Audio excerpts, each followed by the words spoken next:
tal? Muy buenas noches, soy José Ramón Cosío. Me da muchísimo gusto tener la oportunidad de recibirlos en este programa de IntelliJuris. Como saben ustedes, y si no, lo voy a contar ahora, un grupo de amigos hemos abierto este canal desde hace ya algunos meses para tratar de difundir cultura jurídica, para tratar de hacer crítica jurídica y generar diversos espacios. A partir de hoy y el último martes de cada mes voy a tener el gusto de coordinar un programa, una emisión que va a llevar por nombre Martes Constitucional. Vamos a tratar de diversos temas para ir explorando en dónde estamos, no necesariamente los temas que todos conocemos de derecho constitucional, sino en temas de punta, en temas que están apareciendo en este momento. Y para este primer programa he invitado a una persona que conozco desde hace muchos años, por la que tengo un gran respeto profesional, un gran cariño también de muchos años. Tuve la oportunidad de ser su profesor en la Escuela de Derecho del ITAM. Después ella fue a la Universidad de Columbia, trabajó en la Suprema Corte.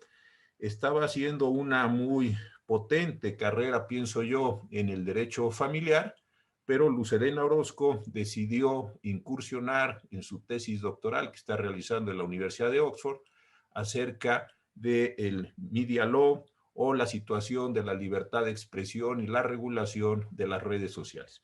Así es que en este momento particularmente complicado de la vida de todos por la pandemia, pero también por la situación, la importancia que han cobrado las redes sociales, Luz Helena ha estado investigando con gran seriedad, con gran rigor, qué es lo que pasa con estas condiciones.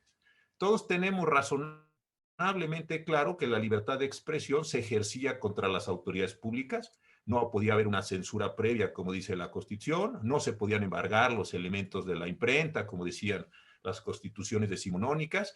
Teníamos una relativa claridad en esta relación ciudadano o habitante del territorio nacional frente al poder público.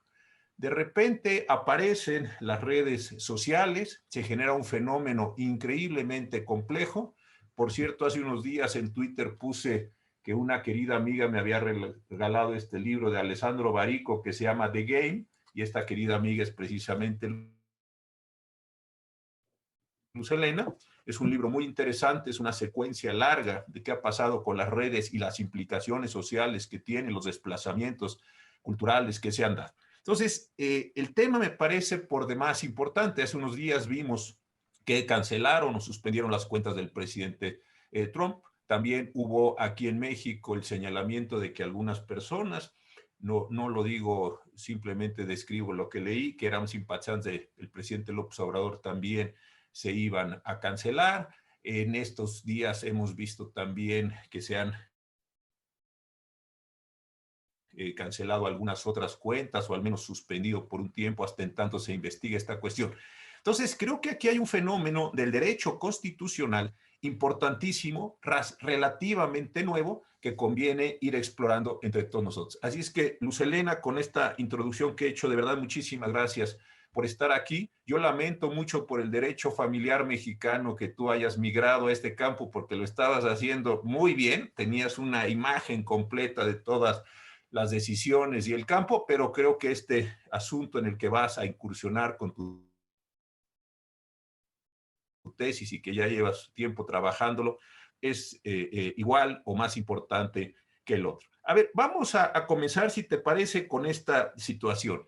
¿Qué cambia sustancialmente, qué se modifica sustancialmente con la libertad de expresión en las redes respecto, digámoslo así, al mundo que todos nosotros teníamos más o menos entendido? Doctor, bueno, primero quiero agradecerle enormemente la oportunidad de estar en este martes constitucional y además por su generosa introducción.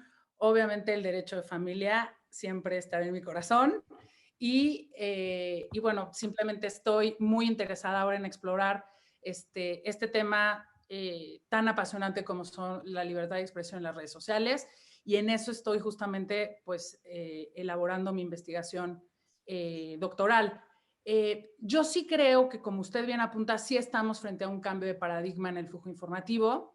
Hay nuevos actores que hace 30 años no existían, 40 años no existían, Y parte de estos nuevos actores, pues sí son estos intermediarios y estas plataformas de redes sociales que ahora están controlando, y digo controlando porque creo que sí ejercen un poder sobre el discurso público que no habíamos visto antes en sus dimensiones. Yo diría que hay al menos 4 elementos que hacen muy distintivo este nuevo escenario en la comunicación.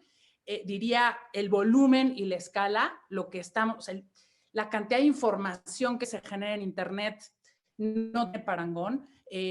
Nada más para apuntar rápidamente una estadística, YouTube en el 2008, cada minuto recibía 10 horas de contenido en video que subían los usuarios y hoy por hoy son más de 450 horas cada minuto que YouTube está recibiendo en su plataforma, ¿no?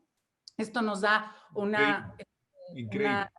claro, una idea de la cantidad de información que transita en la red, ¿no?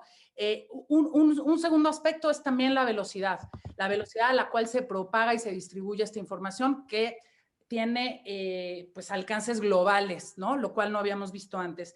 Y yo creo que una cuarta que me parece también muy interesante es la posibilidad de dirigir cierta información a segmentos muy concretos, derivado también pues de toda la información y datos personales que tienen estas plataformas sobre nosotros. Entonces, que pueden dirigir con mucha certidumbre, con mucha precisión, determinada información hacia ciertos usuarios, ¿no? Y obviamente las consecuencias que esto en términos de poder, pues son enormes. Yo creo que sí podemos hablar de un proceso de privatización de la libertad de expresión, lo cual pues sí conlleva retos enormes, tanto para nosotros como ciudadanos como para el Estado, para ver qué vamos a hacer. Ahora, yo sería muy cautelosa, muy cautelosa de hablar de la necesidad de regular las redes sociales, ¿no? Y la verdad, siendo mexicana y siendo esto un espacio en donde estamos discutiendo, particularmente en México, pues yo no puedo dejar de decir que hay 2 condiciones que no podemos olvidar al momento de traer estos temas a la mesa, y es, uno, que estamos atravesando una gravísima crisis de seguridad y de derechos humanos, en donde justamente parte de lo que más peligra es la libertad de expresión, quienes son los elementos, o sea, los sujetos indispensables para dar a conocer esta situación son los periodistas, y estos periodistas están siendo atacados de manera sistemática ya desde hace mucho tiempo, pero eso se está redoblando, ¿no? Tenemos también un contexto que me parece importante, en donde nuestros órganos de transparencia y de acceso a la información, que son indispensables justamente para poder realizar investigaciones sobre corrupción y exigir rendición de cuentas, pues también están siendo amenazados por su posible desaparición. Finalmente tenemos a un titular del Ejecutivo que también cada mañana pues descalifica a miembros de la prensa, que puede generar un ambiente pues favorable para sus ataques o propicio para sus ataques. Y finalmente hay que hablar de la brecha digital también. México tiene 30 millones de mexicanos, de acuerdo con datos del INEGI, no tienen acceso a Internet, siendo que hoy es un medio instrumental para el ejercicio de otros derechos, ¿no? Y obviamente pues esto habla de dinámicas de exclusión tecnológica muy específicas. Entonces, cuando vemos todos los problemas, que si se suspenden cuentas de políticos relevantes, que si se silencian voces en redes sociales, porque esa es una discusión que estamos viendo hoy por hoy en el foro, y que surge este temor, no, es que ahora son poderosísimas estas empresas privadas, ¿qué vamos a hacer? Hay que recordar, uno, que estamos viviendo un contexto muy complicado para el ejercicio de la libertad de expresión en nuestro país, y que hay una enorme tentación para el Estado y a través de la regulación pretender incidir en la opinión pública. Entonces, sí, estamos frente a un contexto nuevo, con nuevos actores, que estos actores son muy poderosos, que tenemos que pensar en formas creativas de hacerlos responsables, pero yo sería cautelosa de pretender dar contenidos. Déjame antes de ir a las regulaciones plantear un problema. No, no sé si tú lo llegaste a ver, es probable que sí, no, pues tú estarías muy chiquita en de edad en esos tiempos, pero había un señor, no sé si viva, la verdad, el señor Murdoch, que tenía una serie de periódicos muy sensacionalistas, te acordarás. Suponte el siguiente ejemplo, que el señor Murdoch le dijera a todos sus empleados, pues a partir de mañana no vamos a sacar ninguna información del señor X, de la señora Y, del gobierno X, del gobierno Y. ¿Por qué? Porque no me interesa, me cae mal este sujeto o tengo un conflicto con él. O más aún, vamos a utilizar los medios míos, de los que tengo, para atacar, para denostar a estas personas. Esto se ha dado en la historia de la humanidad, no quiere decir que esté bien, pero pues se ha dado. ¿Cuál es la diferencia para ti entre el uso que se podría hacer por el dueño de un periódico, de estos, que estoy inventando, una cadena de televisión, da igual, una cadena de radio, da igual, frente a lo que está pasando en Internet? Tú has hablado de esto que me encanta, de la escala, de la velocidad, de la dirección, de la privatización, pero antes las personas que no tenían estos temas, yo soy una de las personas que nací leyendo periódicos, o cuando se leían periódicos, radio, pocos canales de televisión, y me ha tocado esta fantástica, maravillosa transición. Pero ¿qué hubiera pasado si en ese momento hubiera dicho el New York Times o cualquier periódico mexicano, una estación, pues este señor no lo vamos a sacar, o deliberadamente vamos a hacer una campaña contra esos medios frente a lo que hoy está pasando? ¿Era un particular? ¿Era un medio privado? ¿Qué nos ha cambiado aquí desde tu punto de vista? A ver, yo creo que justamente si reflexionamos sobre las formas regulatorias de la prensa escrita y de la Ajá. radiodifusión, podemos tomar varias experiencias valiosas para pensar qué queremos como sociedad hacer con las redes sociales. En el caso de la prensa escrita, yo creo que hay una tradición muy larga, y a nivel de derecho comparado esto lo podemos ver, pero también en México, de ejercicios Sí. de autorregulación. Es muy relevante respetar a la prensa en términos de su libertad e independencia editorial. Uh-huh.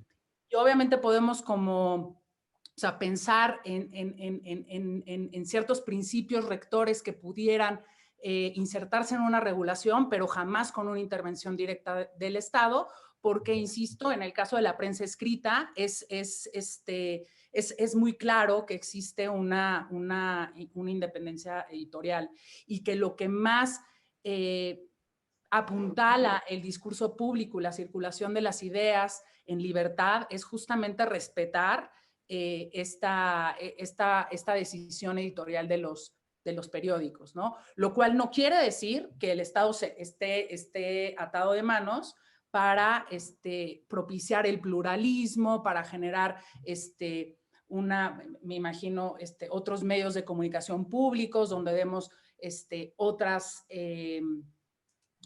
otros puntos de vista, donde enriquezcamos el debate público, pero a mí me parecería que sería complicado defender, al menos en la prensa escrita, una intervención directa por parte del Estado.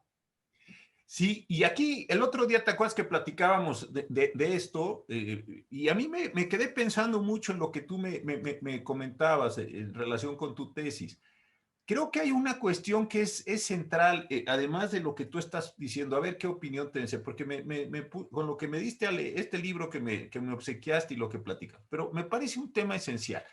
Si yo soy dueño de un periódico, de una cadena de televisión o de radio, yo controlo o puedo definir qué publico y qué no publico. Podría yo decir, pues este es un artículo pésimo, este es un reportaje muy mal hecho, o alguien quiere que yo le dé voz y pues simplemente digo, pues no le abran el canal o no le hablan y listo. Creo que aquí un tema central de las redes sociales es que tú no puedes, en principio, controlar la entrada. Ahí cada quien se pronuncia. Lo que dijiste de YouTube me parece fantástico. La gente puede subir lo que quiera, en principio. Pueden subir cuestiones que inclusive sean contrarias al derecho, a la moral. Entonces, de entrada tienes como una gran posibilidad de captar todo. Entra todo. Después puedes decir, ahora sí vamos a empezar a filtrar. ¿Por qué? Porque hay cosas. Voy a poner los temas clásicos, que son además muy serios: pornografía infantil, un asesinato grabado, es decir, cosas que nos pueden parecer absolutamente indebidas, pero en principio entra y después lo restringes o tienes otro tipo de filtro. Sí, sí, creo que lo que también ha cambiado es una forma de interacción privada. Entonces, en esa forma de interacción, como tú lo decías con el concepto de la privatización, ahí creo que los modos, los manejos de la libertad de expresión son curiosos, porque yo en principio podría decir, yo voy a subir a YouTube o a Instagram, lo que sea, todo lo que a mí me parezca. Y una vez que lo subí, la gente, oiga, eso no vamos a aceptarlo, o no vamos a aceptar que usted diciendo que viene un hecatombe o que viene el apocalipsis zombie o cosas así verdaderamente disparatas. Ahí hay una forma de, no voy a decir que de control, pero sí hay una forma de operación por un privado de las cosas que yo le quiero proponer a que ponga en una plataforma a la cual yo me adherí, subirme. Creo que esto también hace un cambio muy importante a lo que tradicionalmente veíamos como libertad de expresión, ¿no? Coincido plenamente y yo me permitiría agregar que además yo sí hablaría de control en el sentido de que actualmente las plataformas sí moderan contenidos y moderan contenidos no siguiendo los estándares internacionales de libertad de expresión. Suprimen un montón de información que se debe, o sea, que se considera lícita, pero que siguiendo su plan de negocios no coincide con lo que alguien, por ejemplo, quisiera ver en Facebook o lo que Facebook cree que alguien quisiera ver en su plataforma. Entonces, echan abajo un montón de contenido para hacer el ambiente agradable, ¿no? Está lleno de gatitos y de fotos no lindas, cuando hay obviamente gente que sube un montón de cuestiones muchísimo más polémicas, más controversiales, o no tan controversiales, pero también que por alguna razón en sus políticas de negocios no No, coinciden y las exacto, oprimen. exacto. Entonces, sí están tomando decisiones permanentemente sobre lo que vemos o lo que no vemos. Y entonces yo creo que la manera en la que sí podríamos reflexionar una posible regulación, insisto, no sería respecto de contenidos, sino sería pedirles a las plataformas que sean muchísimo más transparentes precisamente sobre cómo es que toman las decisiones de qué sí se vale y qué no se vale, ¿no? Y yo creo que en este sentido, pues hemos visto que las plataformas dominantes, todas o sea, la gran mayoría, si no estadounidense, eh, pues toman este tipo de decisiones de manera unilateral y con muy poca transparencia. O sea, lo que tú dirías es, hagan explícitos los criterios mediante los cuales ustedes van a tomar decisiones respecto de todos nosotros, por decirlo en ese sentido. Ahora, del lado de las empresas, simplemente voy a poner el criterio, no es que yo esté de acuerdo con él y no, simplemente lo quiero poner así. Una empresa te dice, mire, aquí usted celebró un contrato conmigo. Usted está teniendo acceso a un montón de información en condiciones prácticamente gratuitas. ¿Por qué? Pues porque yo se lo estoy permitiendo y yo encuentro unas formas de financiamiento en mi negocio que no son directamente con usted porque usted no paga. Dos, usted firmó un contrato de adhesión. Y tres, usted aceptó que yo pueda bajar los contenidos o suprimir los contenidos o cancelarle la cuenta si yo lo considero así. Ese tema que me parece tan importante es otra vez esto que lo trabajábamos mucho en la corte y lo platicamos, la posibilidad de ejercer los derechos humanos contra los particulares, ¿no? Todo este tema muy importante que apareció en la nueva ley de amparo. Entonces, creo que este también es un asunto central, porque la respuesta es, pues si no le gusta el servicio, pues es igual que ir a un supermercado, ¿no? Es decir, están planteándose desde una condición mercantil este ejercicio. Tú frente a este entendimiento puramente mercantil de si le gusta, qué bueno, y si no, pues sálgase porque usted quiso estar. ¿Qué contestas? ¿Cuáles son las respuestas que se están dando en el ámbito del derecho comparado, del derecho internacional sobre estos aspectos? Sí, estas empresas que en su gran mayoría son estadounidenses, pues sí están diseñadas a partir de la primera enmienda y sí asumen en ocasiones posturas muy rígidas respecto de la libertad de expresión y de la posibilidad, pues, de una exigencia de horizontalidad. Exacto. Eh, Y entonces un poco el argumento, y es lo que estamos viendo en el debate en Estados Unidos, es, bueno, son compañías gringas con infraestructura gringa, si no te gustan nuestras reglas comunitarias, pues salte, ¿no? Yo creo que Europa en este sentido sí es un contrapunto interesante, porque retoma que la influencia que tienen hoy por hoy las plataformas, que se han constituido como foros públicos, pues sí conllevan ciertas responsabilidades. En el momento en donde ya tienen acción de canalizar la discusión y el discurso público en estas magnitudes y además con un alcance global, entonces esto sí lleva no solo una preocupación de Europa de que estén compañías estadounidenses incidiendo de esa manera en su discusión pública, sino también que hay efectivamente ciertas obligaciones que se les pueden imponer a las plataformas derivados de esta dominancia, de esta influencia. Ahora, lo que habría que ver es cuáles son estas obligaciones, si son obligaciones respecto de los contenidos o son obligaciones más de tipo procedimental. A ver, y para esto, sin ponernos demasiado técnicos, sí quiero aludir como a la sección 230 de una legislación en Estados Unidos que sirvió justamente para construir básicamente Internet, que es la que establece que las plataformas no son responsables por los contenidos que suben terceros. Entonces, esto quiere decir que si un tercero violenta a una persona en línea o vulnera la privacidad de otra persona porque publica quizás sus datos personales, yo qué sé, o lo difama, o ciertas vulneraciones al honor, a la privacidad, todo lo que podemos saber que sucede en contenidos expresivos, a quien finalmente se tiene que responsabilizar es al usuario y no hacia la plataforma. Entonces, esto permitió que las plataformas pues pudieran crecer, desarrollarse, desentenderse de litigios, ¿no? Que muchas veces pues, son larguísimos.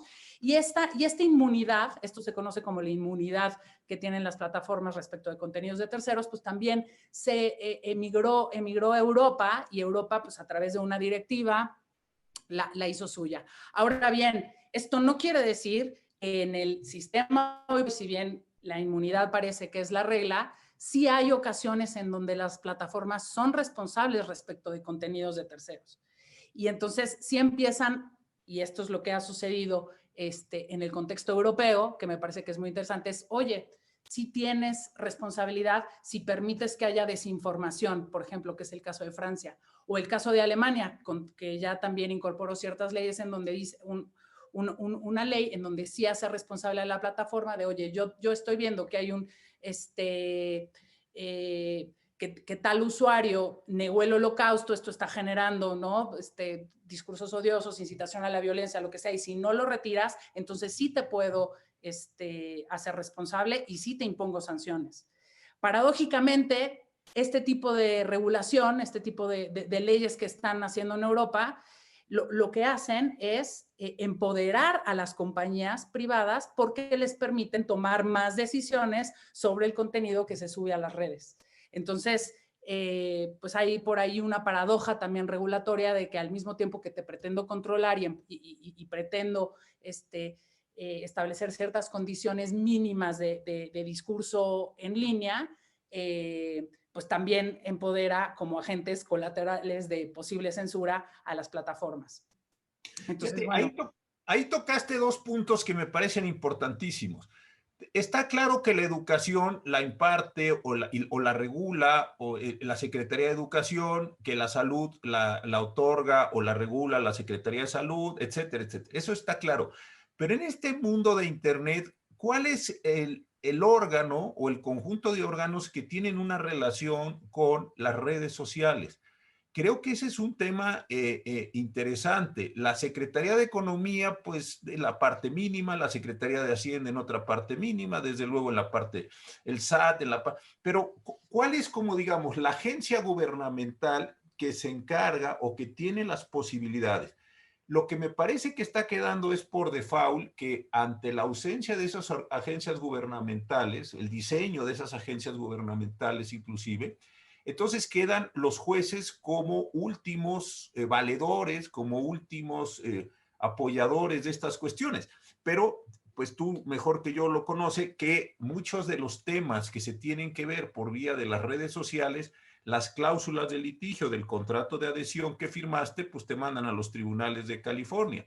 Yo veo difícil que alguien que fue perjudicado por una red social, no me meto ahorita en nada en particular, tuviera que ir a litigar a California y someter su pretensión en un litigio costoso con unos abogados muy especializados. Sí, creo que hay también una parte donde los mecanismos de solución no se han desarrollado. Los mecanismos, no estoy hablando de la regulación así odiosa, ¿no? De los mecanismos de observación, si quieres, de una regulación light, por decirlo así, más los mecanismos jurisdiccionales no se han podido desarrollar a la par. Y ahí también te hago una pregunta. ¿Crees que esto va a ser posible con mecanismos nacionales o vamos a tener que, como en otros muchos temas de la vida social, pues irlos escalando hasta que tengan una cobertura mundial, como se decía antes, universal, global, y entonces sí vengan regulaciones de derecho internacional público en este mismo sentido sobre algunos aspectos? Porque me parece sí que hay como un desfase entre la administración y lo que está aconteciendo en redes. Coincido nuevamente. Yo creo que hay muchos retos en términos o sea, competenciales. Ya hemos tenido también algunos conflictos competenciales en la Corte respecto de contenidos en línea y hay por ahí algunos precedentes, pero sin duda yo creo que mientras los países pretendan abordar este tipo de problemas a nivel nacional, van a encontrar muchas dificultades. ¿Por qué? Porque incluso si tú peleas ciertos contenidos en una jurisdicción, el avance, o sea, el alcance que tiene Internet, pues es global. Entonces, hemos visto esto en casos, por ejemplo, de difamación, en donde pues atacas o sea, incluso Exacto. podemos ir hasta ir más allá. Hay ocasiones en donde los ataques son incluso anónimos, entonces no sabes ni siquiera a quién, contra quién irte, y entonces, bueno, una opción es irte contra la plataforma, pero en un servicio en donde que no tiene fronteras, pues pretender abordar la cuestión únicamente a nivel nacional, pues claramente muestra sus insuficiencias, y así ha sido en los últimos 15 años. O sea, sin atreverme a especular, yo creo que sí nos iremos moviendo hacia foros más internacionales para resolver este tipo de cuestiones. Exacto. Ahora, déjame aterrizar un poco. ¿A ti qué te pareció en términos personales y si puedes fundar tu dicho, como dicen los litigantes, fundar tu dicho? ¿Qué te pareció a ti la suspensión que se dio de las redes del presidente Trump? Por poner un caso paradigmático, lo que vimos en el Congreso de los Estados Unidos, lo que él estaba comentando. ¿Qué sensación te dejó? Porque hay de todo aquí las personas que están mandando comentarios, algunos de ellos amigos tuyos y míos, fueron compañeros tuyos, o yo tuve el gusto de ser su profesor, que están aquí, ya los he identificado a varios, están mencionando estos temas como más de aterrizaje. ¿Tú qué piensas en eso? ¿Te pareció una buena solución? ¿La hubieras manejado de otra manera? A ver, a mí me pareció, bueno, me parece fascinante la discusión por muchas razones. Podemos enfocarla tanto en estándares internacionales de libertad de expresión, como ver cómo las propias plataformas, tanto Twitter como Facebook, pretendieron justificar hacia los usuarios su decisión. Una preocupación que me genera es en principio, que todos estemos tan tranquilos en que en que simplemente por tratarse de Trump, ¿no? Este personaje tan oscuro, Exactamente. no nos parezca tan grave y hasta lo veamos como una buena acción. Y quiero ver el día que le suspendan la cuenta a un activista de derechos humanos o un periodista, si vamos a estar tan tranquilos porque es la hora en la que todavía no conocemos. Bueno, en el caso de Twitter, Jack Dorsey sí reconoció que había un fracaso por parte de Twitter, no tanto por la decisión, sino por haber tenido que llegar a la cancelación de la cuenta. Pero en el caso de Facebook recurre a este Oversight Board, que también me parece que en términos de derecho constitucional es increíble lo que está generando en términos de gobernanza corporativa Facebook con ¿no? este consejo asesor de contenidos, 40 miembros, tenemos periodistas, jueces, premios Nobel, primer ministra de Dinamarca, resolviendo estas cuestiones, ¿no? Para Facebook. Y bueno, es la hora en la que, si bien Facebook ya envió el tema al Oversight Board, pues el Oversight Board tiene 90 días para decirnos si Trump, o sea, si fue correcto o no fue correcto, bajo las reglas comunitarias de Facebook, que haya habido una suspensión de contenidos. Entonces, bueno, fuera de estas cuestiones, ya centrándome en la cuestión de la suspensión, a mí hay tres cuestiones que me generan muchas dudas, ¿no? Hablando ya en términos de estándares internacionales de libertad de expresión. La primera es que Trump es un funcionario público, que, como sabemos, todo lo que diga per se es de interés público. Esto fue reconocido por ambas plataformas y por eso se había negado como a tomar medidas en buena parte porque, bueno, consideraban que era noticioso y tenía cierto valor para sus plataformas lo que Trump dijera o dejara de decir. Pero con todo, a partir de 2 publicaciones en el caso de Facebook y a partir de 2 tweets en el caso de Twitter, se decide suspenderlo. Y entonces, si nosotros analizamos el contenido de esas publicaciones y de esos tweets, a mí me genera muchas dudas que estemos en uno de las restricciones que están establecidas a nivel internacional como válidas por tratarse de expresiones abiertamente ilícitas, que es la incitación a la violencia o a la discriminación. Si nosotros vemos cuáles fueron esos tweets, no me queda tan claro por el contenido únicamente de los tweets que estemos en ese supuesto, por decirlo de alguna manera. Entonces, ¿qué es lo que pasó? Las 2 plataformas no se circunscribieron a la conversación que se estaba teniendo en línea, sino que acudieron al contexto. ¿Y cuál era el contexto? Pues, por supuesto, un contexto de total incitación, total inflamación, pues, sin ir más lejos, o sea, la toma del Capitolio que todos vimos el 6 de enero, ¿no? Entonces, se me hace sumamente interesante o sea, la decisión que toman las plataformas en donde parecieran un poco alejarse de esta directriz que habían tenido de ceñirse únicamente a la conversación online y empiezan a tomar en cuenta el contexto de ciertos mensajes. Y sabemos que en términos de libertad de expresión, el contexto lo es todo. La manera en la que tú puedes determinar si algo es ofensivo, si algo es discurso de odio, si algo es, ¿no? Lo que es a partir del contexto, ¿no? Y finalmente hay otra cuestión que también me parece sumamente interesante del caso de Trump, y es el hecho de que la cancelación de su cuenta, la suspensión de su cuenta sea de manera indefinida, ¿no? Porque esto pareciera que se acerca un poco no a una responsabilidad ulterior, sino a un caso de censura previa. Y sabemos que la censura previa, bueno, pues no está obviamente protegida por tratados internacionales, ¿no? Entonces, en el momento en donde, en vez de estarle dando un seguimiento continuo a los mensajes y retirándolos por infringir la libertad de expresión, pues estoy realmente silenciando, inhabilitando a un funcionario público hacia adelante. Ahora, puede ser que el Oversight Board de Facebook haga un trabajo extraordinario, seguramente lo hará porque hay personas talentosísimas en esa conformación, en donde lleguen a la conclusión que quizás sí, la única manera de frenar la violencia que se estaba dando en la realidad era suspendiendo de manera indefinida a Trump. Yo tengo mis dudas, pero bueno, habrá que ver su argumentación. Y aquí yo creo que lo más interesante es ver cómo ya estamos los ciudadanos ansiosos de conocer los criterios en un ejercicio de gobernanza corporativa como la que está teniendo Facebook, ¿no? Fíjate, me acordé de los casos que pues los trabajábamos contigo y con otros integrantes de lo que entonces era la ponencia ahí en la Suprema Corte, el grupo de personas que trabajábamos juntos ahí.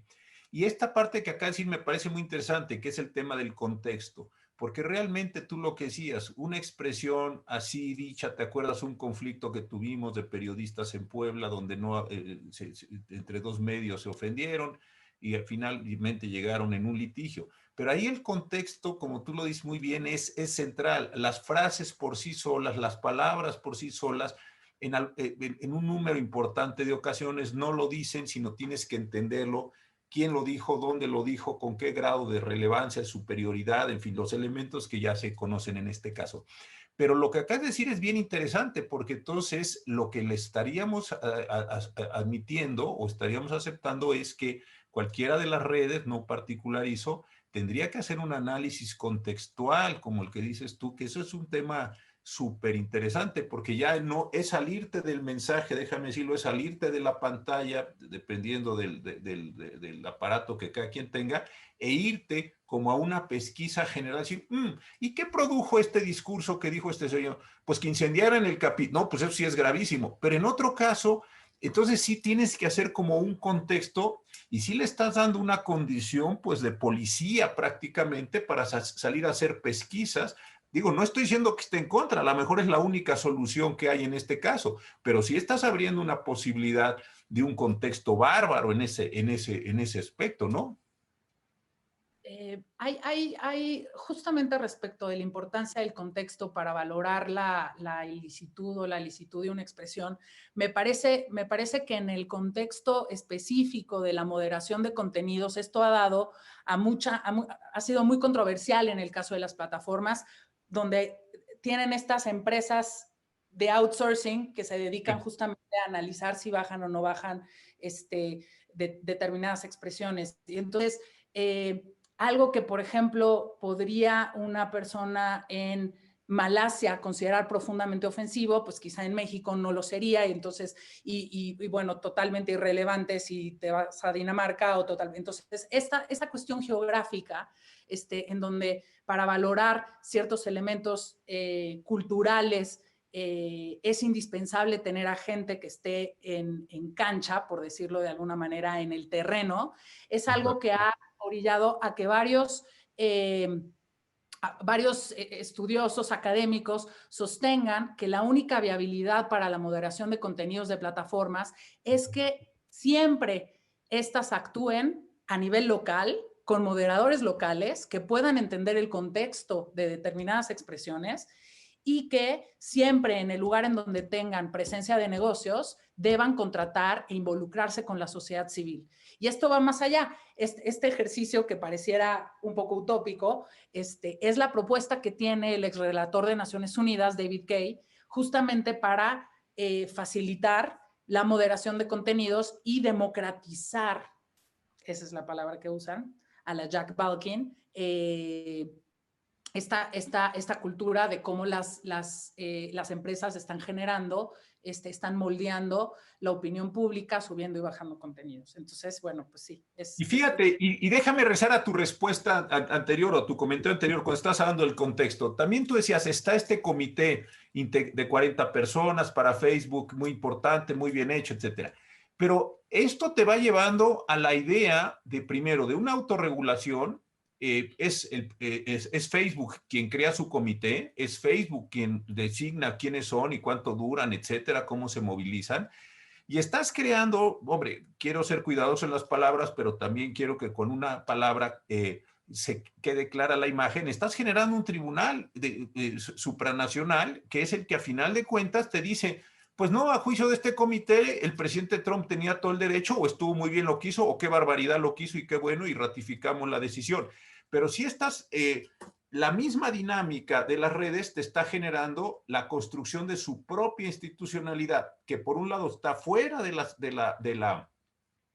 la institucionalidad de los estados nacionales, por otro lado pudiera estar fuera del derecho internacional público como lo conocemos en su sentido tradicional, aquí quiero simplemente señalarlo así, y entonces estás generando la propia institucionalidad como resultado de una autorregulación.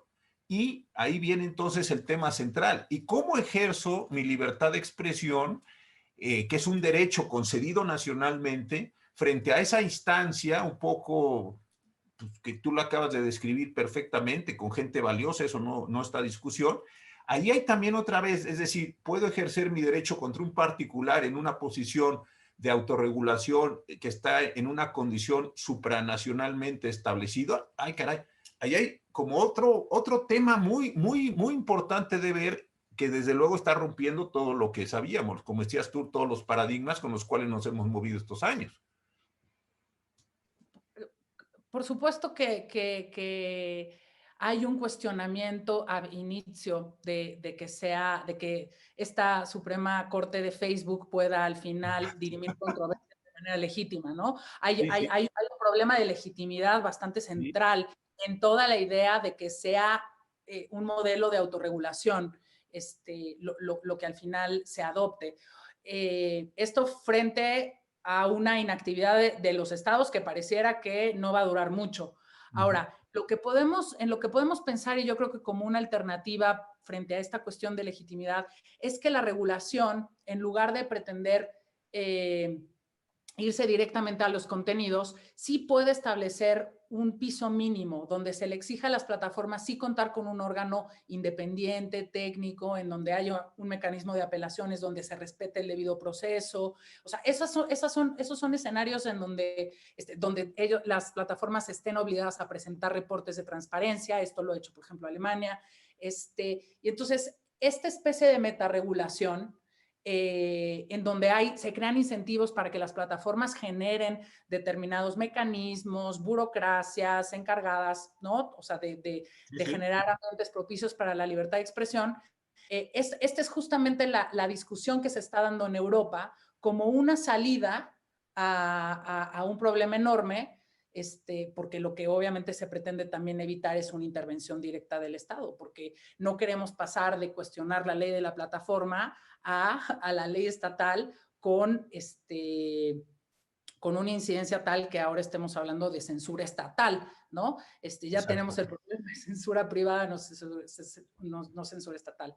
En fin, Pero mira, esto que acabas de decir otra vez es muy interesante. Por ejemplo, tú viste que la semana pasada el senador Monreal dijo, vamos a tratar de regular las redes, hizo un anuncio general. Entiendo que en los acuerdos que hoy tuvo el partido Morena dijeron que parte de los elementos que se van a establecer en esta ley, que es uno de los puntos de agenda del periodo ordinario que empieza el lunes, etcétera, iba a tratar de ver una regulación de redes. Pero lo que tú estás diciendo yo creo que es una idea y una posibilidad muy clara.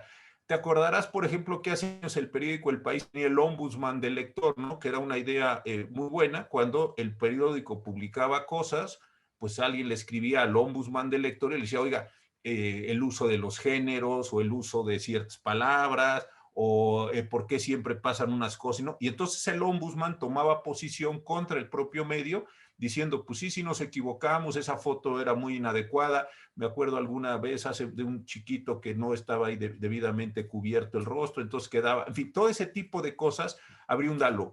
Aquí lo que podría resultar interesante, como tú lo dices, con los problemas de los domicilios fuera del país, en fin, pero vamos a poner lo que sea factible desde el orden jurídico mexicano, es decir, justo eso, pues establezcan ciertos mínimos, debidos procesos, órganos, condiciones de tutela, esto que también tenemos un derecho de rectificación, es decir, cosas que puedan, como es tú, mantenerlo en el ámbito de lo privado, pero al mismo tiempo precavernos para que no nos pasen desgracias personales. Ese piso mínimo, ya lo expresaste, pero me parece una idea muy importante, sobre todo porque tú también lo decías, en México se está abriendo esta discusión, sería bueno como ¿qué sugerirías? Déjame ponerlo así, que debiera tener esa ley.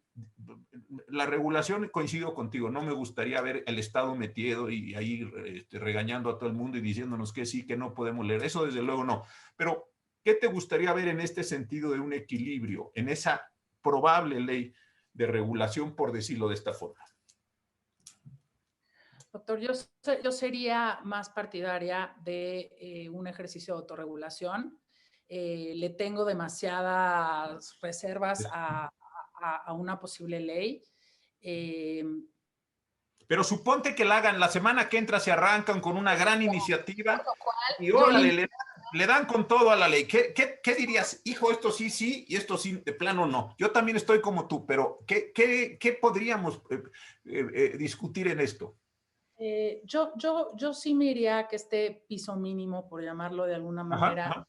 tendría que obligar a las plataformas a dos cuestiones. Una, a ser muchísimo más transparente en los procedimientos de moderación de contenidos. A mí me gustaría saber, ¿no? Cuántos, a ver, hay ciertos reportes en general donde se arrojan ciertas cifras de qué contenidos, o sea, cuántos mensajes bajaron, cuántas publicaciones bajaron y volvieron a subir, cuántos, o sea, sí hay, pero yo sería muchísimo más exigente respecto de la información que las plataformas nos dan actualmente para conocer más los procedimientos y cómo y qué criterios toman para subir y bajar publicaciones, ¿no? Entonces, el tema de transparencia a mí me parece fundamental. Y no únicamente dando cifras, sino desarrollando los criterios que utilizan, ¿no? Me gustaría también saber quiénes están tomando estas decisiones al interior de la institución. Me gustaría saber en ese término, en estos términos, que fueran mucho más transparentes respecto de sus propias burocracias y estas reglas tan generales que ya han emitido y que es la manera en la que funcionan, ¿no? Un segundo aspecto que me parece que sí podríamos incluir sería generar incentivos para que las plataformas establezcan mecanismos de apelación, en donde los usuarios tengan la posibilidad de denunciar, impugnar, o sea, lo que ellos consideran como una afrenta a sus derechos, concretamente hablando de la libertad de expresión, oye, que hubiera un mecanismo accesible, conocido, para que puedan decir, oye, me bajaste esta publicación, explícame por qué y escúchame. Y bueno, un mini procedimiento que respete las reglas básicas para salvaguardar de esta manera ciertos derechos, ¿no? Y yo creo que sí obligaría desde el Estado, pero insisto, a mí me da terror hablar de regulación cuando esto está en pañales, y el proverbio chino dice, si no sabes hacia dónde correr, camina. Sí pensaría en que debiera haber oficinas locales de estas plataformas a partir de cierto número de usuarios, ¿no? Porque también ahí generas ciertas disrupciones y te atoras a las empresas más pequeñas que quieren, ¿no?, crecer. Pero en el caso de las plataformas dominantes, sí exigiría que hubiera cierta presencia local, para que las decisiones justamente de moderación de contenidos pues sí puedan estar mucho mejor fundamentadas y sustentadas en la cultura mexicana, ¿no? Para mí sería indispensable que hubiera un diálogo entre toda la industria, o sea, que cualquier ejercicio de autorregulación estuviera bastante socializado en la industria en general, y la generación de códigos de ética, que me parece que han funcionado en el caso de la prensa escrita, que en caso de la radiodifusión más o menos, pero que sí permiten ver cuáles son los valores que inspiran el actuar de las plataformas. Ahora, en el otro sentido, ¿qué te parecería inaceptable en una ley? Ya sé que no queremos ley, pero en una ley, que si va a salir la ley, ¿qué te parecería que dijeras, esto sí verdaderamente es el horror, esto sí es inaceptable por las razones que quiera en el sentido regulatorio? Que el Estado pretendiera regular directamente contenidos, decir qué se vale y qué no se vale publicar en una plataforma. Me parecería peligrosísimo que se incorporaran dos categorías como discursos prohibidos, que sería la desinformación y el discurso de odio, porque ambos tienen problemas de una vaguedad enorme que le deja manga ancha al Estado para intervenir en el discurso público. Entonces, me parece que la desinformación per se, y esto no lo digo yo, lo dicen los relatores de Naciones Unidas y de la Comisión Interamericana de Derechos Humanos en Libertad de Expresión, que la falsedad per se de una expresión no es razón suficiente para que sea censurada por el gobierno. Entonces, ¿y por qué menciona la desinformación? Porque sí ha habido otros países, Sí, sí. varios, de hecho, Francia y Alemania son un ejemplo, pero tenemos también Egipto, Malasia, Myanmar, Vietnam, en fin, que van en el sentido de prohibir la desinformación, y luego tenemos ejemplos de discurso de odio que pues también generan muchos problemas. ¿Por qué? Porque justamente es el discurso que más nos molesta, normalmente es el que políticamente es más valioso. Entonces, sería muy difícil que no hubiera una tentación enorme de utilizar estas categorías tan amplias, y además en el caso de la desinformación, además es derecho protegido, discurso protegido, perdón, y que incidirían, yo creo que de manera muy negativa y generarían escenarios de censura privada. Entonces, mi gran temor es que por pretender atacar un problema real, que es la circulación de noticias falsas en Internet, pretendamos obligar a las plataformas a reaccionar frente, o sea, utilizando categorías tan amplias, tan vagas, como son desinformación y discurso de odio. Has estado insistiendo mucho, y qué bueno, en el tema de desinformación. Yo creo que aquí esto es muy importante. Lo puedes entender desde luego, desinformación como vacío de información, cosas sobre las cuales no se, las redes o no quieren que nos enteremos. Es decir, un determinado acontecimiento simplemente desaparece de las redes y pues, creo que pasó, pero no estoy seguro si pasó o no. Y otro es lo que dices tú, es la inserción de información específicamente falsa. Son dos condiciones distintas, ¿no? Uno es por ausencia, te oculto las cosas como si nunca hubieran pasado, y otro es intencionadamente te digo que algo pasó o que pasó de una cierta manera a sabiendas de que esto no es así. Yo creo que de verdad es uno de los retos más importantes, todo este tema que hemos estado viendo, inclusive en México, las granjas de bots, la cantidad de cosas que se escriben, los insultos anónimos, etcétera, etcétera. ¿Cuál sería la condición de regulación de esta falsedad, de la expresa? Y a veces podría estar asociada con equipos políticos o por estar con equipos empresariales, personas que buscan, voy a ponerme un poco trágico, desestabilizaciones nacionales, de intencionadamente se diga, esto está sucediendo, caray, qué cosa tan grave. Y desde luego va a provocar una reacción fantástica en las personas, pues por los mecanismos psicológicos a los que tú hacías alusión. Ahí, ¿cómo estás pensando tú este tema de la desinformación? ¿Puedo yo decirle, oye, no me has contado nada de lo que pasó ahí y sé que ahí pasó algo? O sé que expresamente, ¿y cómo vendría el mecanismo de contraste entre lo que me están diciendo que sucedió y lo que yo supongo que sucedió? Creo que ahí hay un tema importantísimo, porque no es solo que me dejes hablar, no solo es que yo pueda subir mis contenidos. Aquí ya estamos hablando de operaciones mucho más complejas, ¿no? Que la relación individual, yo subiendo, bajando cosas, sino actores que utilizan las redes con este sentido a los que nos estamos refiriendo. Creo que este es un problema muy particular y muy importante el que nos estás destacando ahora, ¿no? Sí, el Instituto de Internet de Oxford tiene estudios empíricos sobre cómo hay campañas orquestadas desde el extranjero para atacar determinados procesos electorales, y esto fue en gran medida cuando se da a conocer que la Unión Europea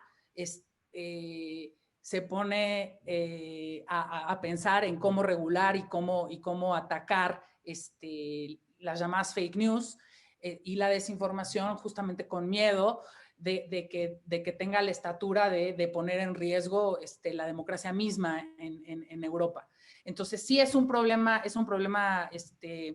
pues muy serio, pero nuevamente me parece que la manera en la que se debe atacar no es a través de una regulación directa, y la verdad es que las soluciones que planteo en ocasiones son vistas como ingenuas frente al grave problema de que sí tengas algoritmos, bots, incluso alguna curatoría humana ya muy sofisticada para generar fuentes falsas y atacar totalmente en un momento dado el discurso en línea de un país, pero creo que aquí no hay atajos, aquí tenemos que alfabetizar digitalmente a la población, enseñarla a leer de manera crítica, contrastar fuentes. Creo que hay un trabajo extraordinario que han hecho las agencias de verificación. En México tenemos muy buenos ejemplos, Sí. como es el Sabueso de Animal Político, como es verificado MX, ¿se acuerda de El estas ITESO, iniciativas? ¿no? Que tiene una fantástica, el ITESO en Guadalajara, fantástica, ¿no? Así es. Entonces, me parece que aunque puede sonar muy atractivo pretender a través de una ley suprimir los problemas de desinformación que corren en las redes, pues desafortunadamente esto no van a funcionar. Lejos de eso, mi temor es que van a ser utilizadas justamente para suprimir información valiosa y entonces, bueno, pues sí habrá que apostarle a que haya un trabajo conjunto de autoridades electorales, en el caso de la desinformación durante las elecciones, académicos, agencias de verificación, universidades, mayor financiamiento de estudios y de investigaciones sobre cómo funciona la desinformación. Porque fíjate, déjame que, porque se nos está acabando el tiempo, pero dijiste algo que le estoy dando vueltas desde hace rato. Creo que a ver si lo puedo expresar de todas las cosas tan interesantes que estás diciendo, pero este es interesante. Hemos estado tradicionalmente viendo que Internet tiene, o las redes en general, tienen una posición perversa porque no nos dejan expresarnos y entonces ahí juego con la libertad de expresión y entonces yo me quiero expresar, yo quiero subir lo que yo quiera, ahí ese es como digamos el ángulo fácil del problema.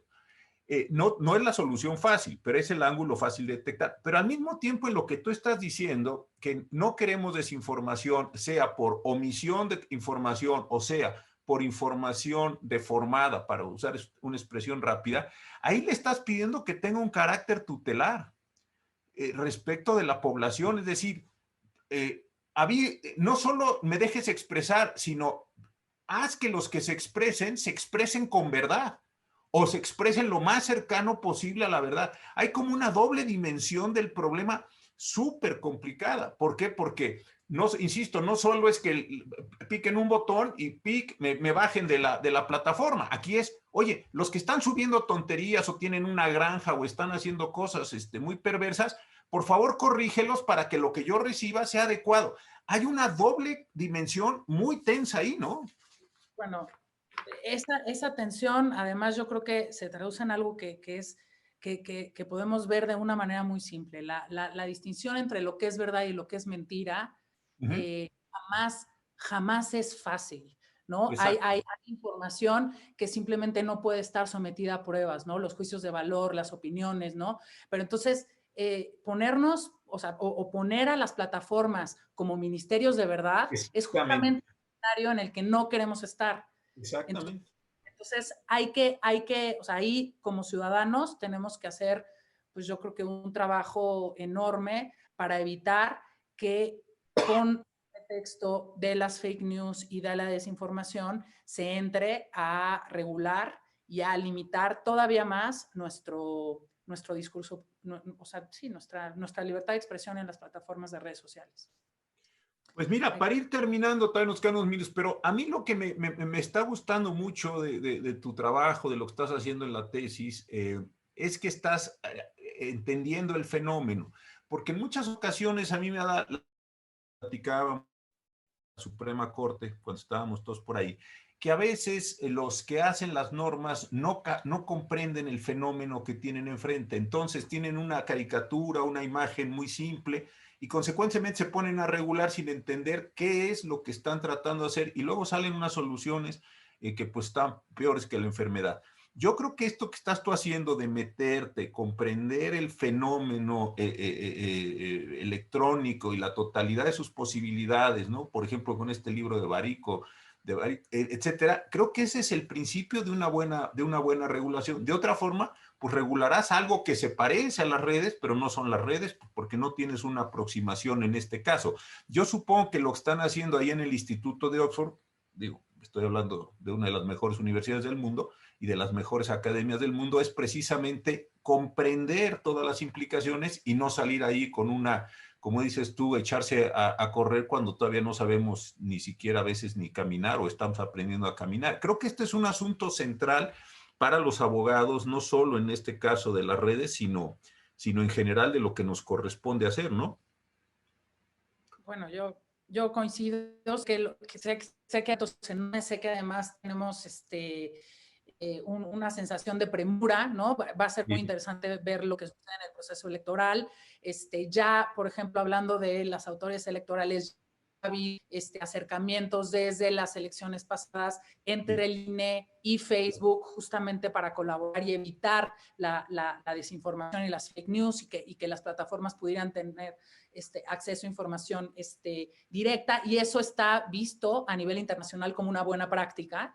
Y lo he visto destacado en varias fuentes, pero sí, los retos son enormes, pero creo que también a nosotros nos corresponde dejar de pensar como consumidores de Twitter, de Facebook, de YouTube, y empezar a pensar como ciudadanos para poder afrontar todos estos problemas, porque efectivamente, pues estas plataformas están incidiendo de una manera muy fuerte en nuestros derechos y además en la vida democrática de nuestro país, ¿no?